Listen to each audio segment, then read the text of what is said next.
নমস্কার, সুভাদ্রা রান্নাঘরে আমার সকল দর্শক বন্ধুকে জানাই স্বাগত। আমি শিউলি।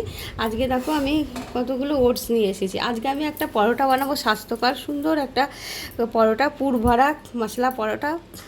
যাই হোক, তো আমি এই ওটসটাকে না প্রথমে গুঁড়ো করে নিয়ে আসছি। দেখো আমি ওটসটা গুঁড়ো করে নিয়ে রেডি করে চলে এসেছি। এবার আমি কি করবো বলো তো, একটা পাত্র নিয়ে নিলাম, ওর মধ্যে আটা নিয়েছি। এটা হচ্ছে আটা, 1 বাটি মতন আটা দিয়ে দিলাম। আর আমি হাফ বাটি মতন ওটস গুঁড়ো দেব, হাফ বাটি ওটস দিয়ে দিলাম। এবারে গুঁড়োটাকে মিক্সড করে নিলাম দুটোকে। এবার স্বাদ অনুযায়ী লবণ দিয়ে দিচ্ছি, আর একটু জোয়ান দেবো, আজওয়ান দেবো হাতে কষলে, আর একটু কসুরি মেথি দেবো। এটা হচ্ছে কসুরি মেথি।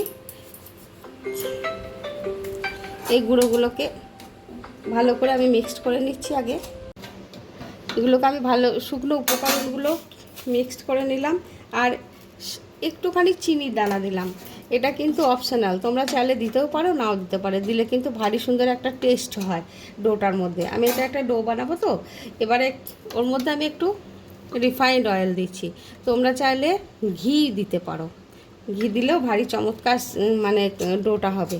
তো আমি ঘি না দিয়ে একটু তেলই দিলাম, সাদা তেল দিলাম, রিফাইন্ড অয়েল। এবার আমি জল দেব, অল্প করে করে জল দিয়ে ডোটা আমি সুন্দর করে হাত দিয়েই মাখবো।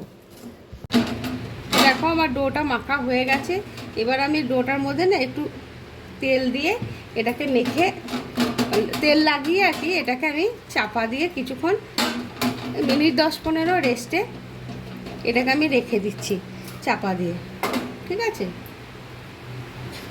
এবারে দেখো আমি এদিকে গ্যাসে একটা কড়া বসিয়ে দিয়েছি, মধ্যে একটু রিফাইন্ড অয়েল দিয়ে দিলাম 1 চামচ মতো, বেশি দিইনি। এবারে আমি ওর মধ্যে একটু ফোড়ন দেবো। দেখো ফোড়নে দিচ্ছি জিরে দিয়ে দিলাম একটু ফোড়নে, আর দেবো হিং দেবো।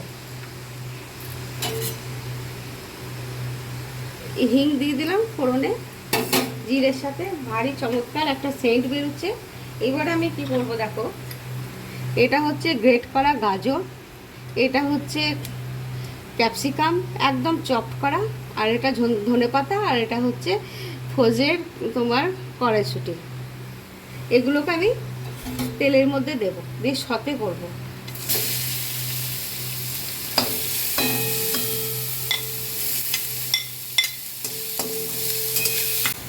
আমি এই কড়াইশুঁটিগুলো একটু করে না থেতো করে নিয়েছি, যাতে মিক্সতে সুবিধা হয়। আর এটা হচ্ছে কাঁচা লঙ্কা কুচো, এগুলো দিয়ে দিলাম। এবারে আমি একটু বেসিক মশলা দেব, খেতে যাতে ভারী সুন্দর একটা পুরটা টেস্ট হয়।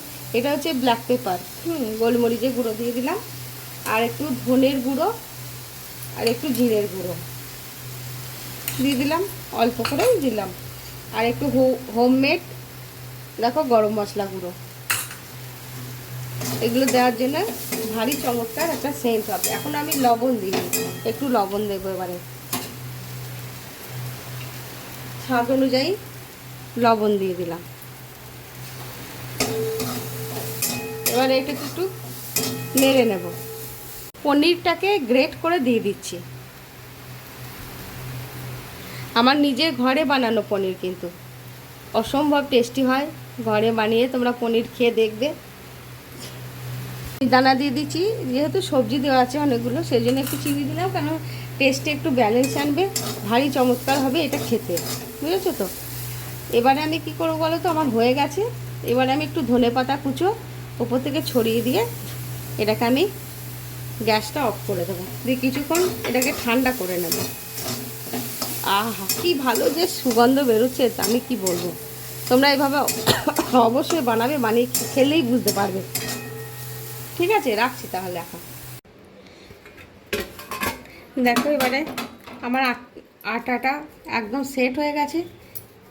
এবার আমি এটার থেকে লেচি কেটে নিচ্ছি।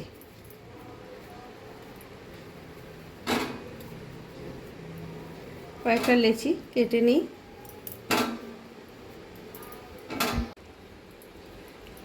দেখো আমি একটা লেচিকে বাটির মতন বানিয়ে নিলাম। হ্যাঁ, এবার ওর মধ্যে আমি পুর দিয়ে দিচ্ছি।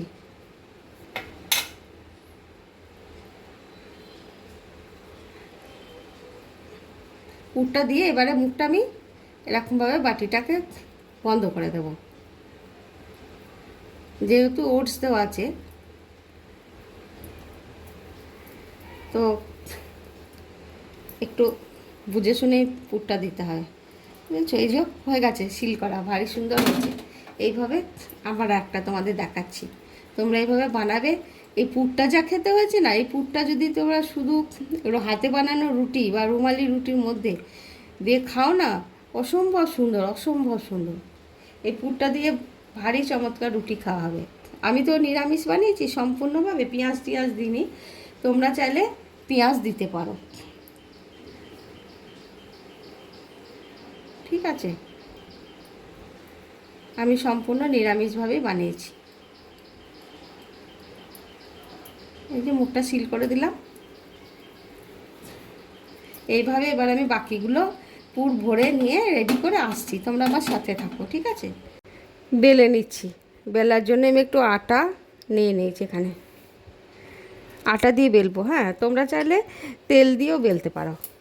এটা একটু হালকা হাতে বেলতে হবে, কারণ আমি পুরটা অনেকটাই ভরে ভরে দিয়েছি, ঠেসে ঠেসে, ঠিক আছে?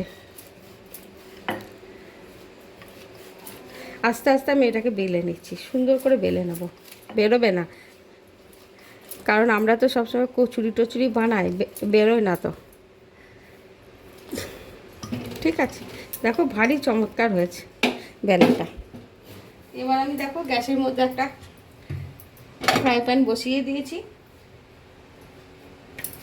এবার আমি পরোটাটা দিয়ে দিলাম। এটা আগে প্রথমে আমি এপিটুপুট করে শুকনো ভেজে নেব, তারপরে সাদা তেল দিয়ে বা ঘি বাটার, তোমরা যেটা পছন্দ করবে তোমরা সেটা দিয়েই বানাবে। দেখো আমি এবারে উল্টে দিচ্ছি। হ্যাঁ, আহা, উল্টে পাল্টে একটু শুকনোটা আগে ভেজে নিই, তারপরে তেল দেব। আগেই বলেছি তোমরা বাটার ঘি দিতে পারো, আমিও দিই ঘি বাটার, কিন্তু আজকে দিচ্ছি না, কারণ আজকে খাবো না, সেই জন্য দিচ্ছি না। এবারে আমি একটু তেল দিয়ে দিচ্ছি। হ্যাঁ, তেল দিয়ে এবারে উল্টে পাল্টে আমি ভাজবো। আহা, কি ফুলছে!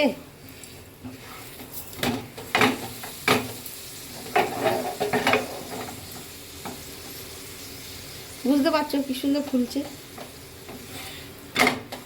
অসম্ভব সুন্দর হবে এটা খেতে। তোমরা বানাবে, বানিয়ে খেয়ে আমাকে জানাবে।